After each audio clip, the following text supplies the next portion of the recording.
Hello and welcome back to Section 4 Sentiment Analysis.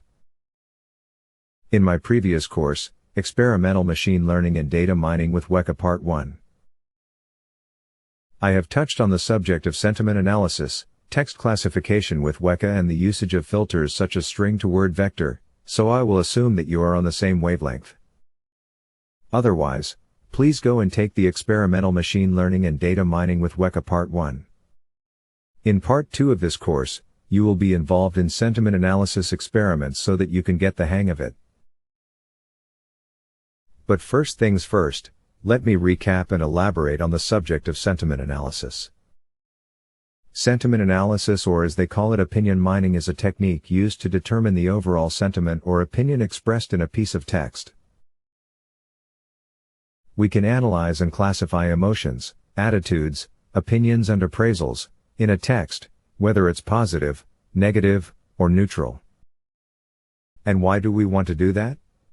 Because the primary goal of sentiment analysis is to understand and interpret the sentiment behind a text, such as tweets, customer reviews, social media posts, survey responses, or news articles. By automatically analyzing large volumes of text data, sentiment analysis provides valuable insights into public opinion, customer feedback, brand reputation, market trends, and more.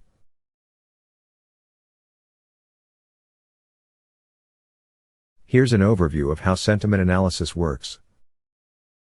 Firstly, we need to know about text preprocessing. This is where clean and prepare the text data for analysis. This may include removing punctuation, converting text to lowercase, eliminating stop words, commonly used words like and the, etc., and handling word variations, stemming or lemmatization. Stemming and lemmatization are techniques used to reduce words to their base or root forms. Stemming is a simpler process that removes prefixes or suffixes, while lemmatization considers the context and part of speech to determine the base form of a word. The choice between stemming and lemmatization depends on the specific requirements of the text analysis task and the trade-off between simplicity and accuracy.